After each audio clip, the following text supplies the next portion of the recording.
ખ્યાલ છે નહીં, તો આપણે કાલે કરશું, પરમદાડા કરશું, આ રીતનો આપણને હાલે.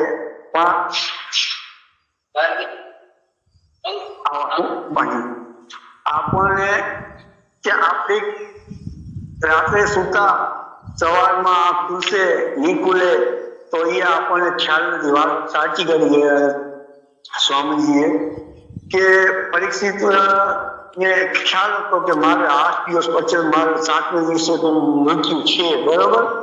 આપણને તો કોઈ ખ્યાલ નથી ને આપણને બધાને 24 કલાક આપ્યા, કોઈને 25 કલાક નથી આપ્યા, કોઈને 23 કલાક નથી આપ્યા.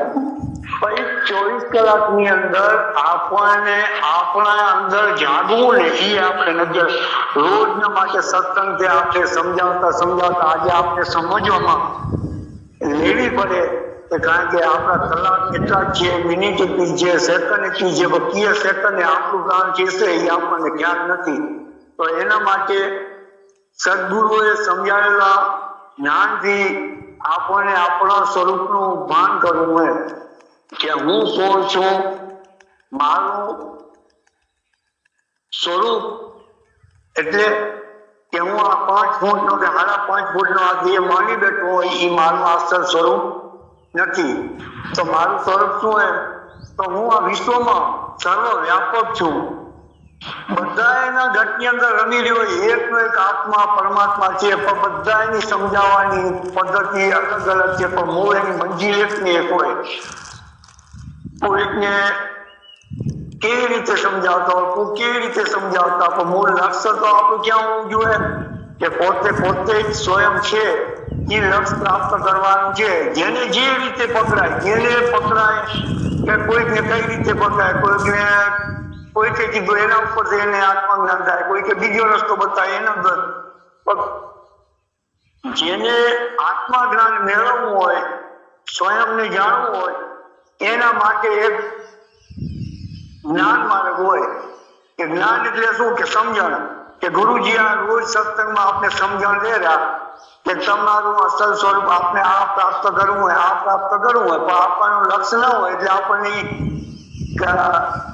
કે આપણે ગોતવા માટે બીજે આપણે ફાંફા મારી તો કે આપણું સ્વરૂપ આપણે પ્રગટ થવાનું જ નથી. શું કહું કે આપણે બીજે દેખાય પરમાત્મા, એટલે આપણે આપણા અસલ સ્વરૂપનું આપણે ભાન થતું નથી.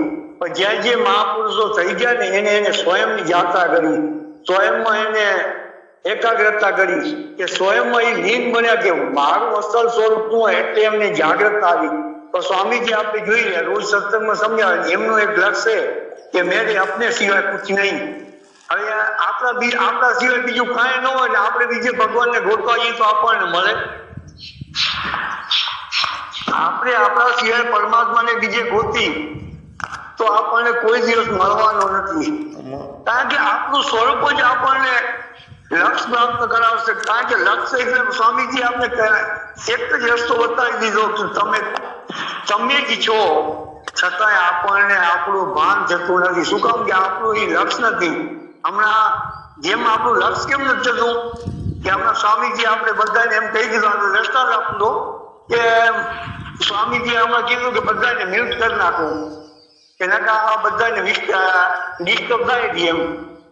તો એ આપણું લક્ષ્ય નથી એટલે આપણે પકડવાનું નથી એમ. એને ગુણે આપણે આપણા બાપુનો સત્સંગ આપણને પકડાતો નથી. જો એક વખત જો પકડાઈ જશે ને તો પછી બીજું લક્ષ્ય તમારું જશે નહીં. એટલે તમારે મ્યુટ કરવાનું કે પોતે ઓટોમેટિક આવડવાનું બધા દૂર જતો જાય. આપણે જે મ્યુટ કરવાનું આવડી જાય એમાં આપણી અંદર માયાના જાળવાનું, માયા છોડી ના જાય, માયાને સમજી જશે. કોઈ તમે એવી બાધા માંગતા રાખશો કે આમ કોઈને આપણે શરણમાં જશું ને કોઈ આશીર્વાદ આપશે ને માયાથી આપણે દૂર જશું, એ ખેતી આપણે પર જવાનું નથી. આપણે ક્યારે દૂર થશે કે એની આપણા અંદર સમજણ આવશે. જયારે સમજાવશે ને ત્યારે ઓટોમેટિક દૂર કરવી નહીં પડે.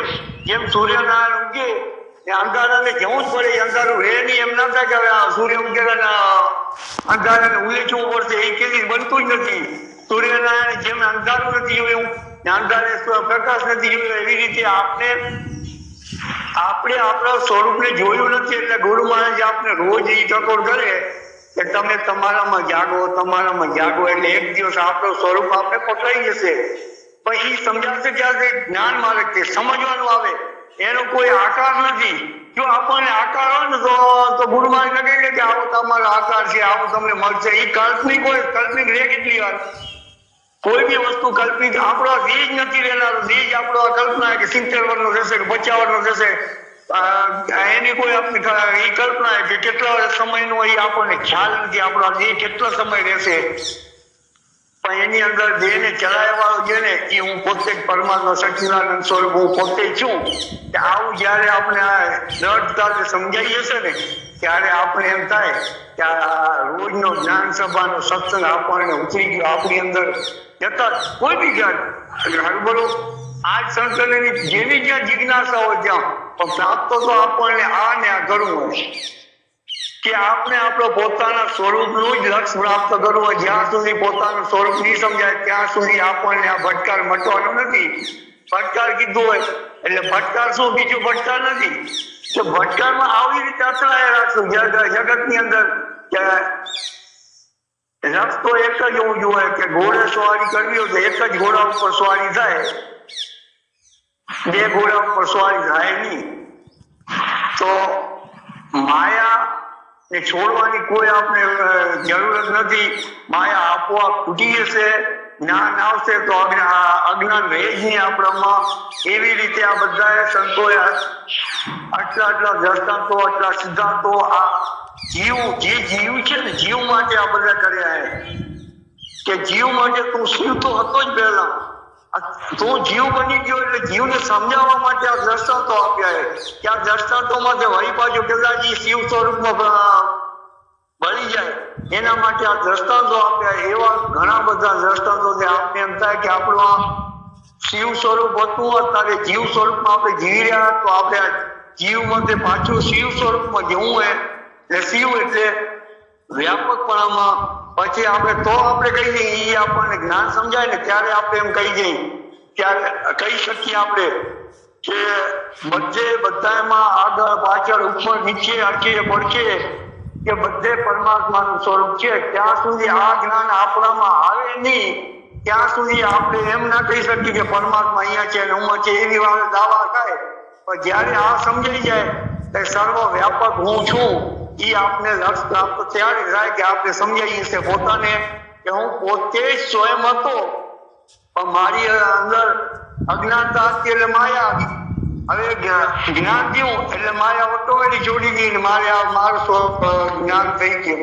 બોલો સદગુરુ ભગવાન કી જય. બહુ સરસ.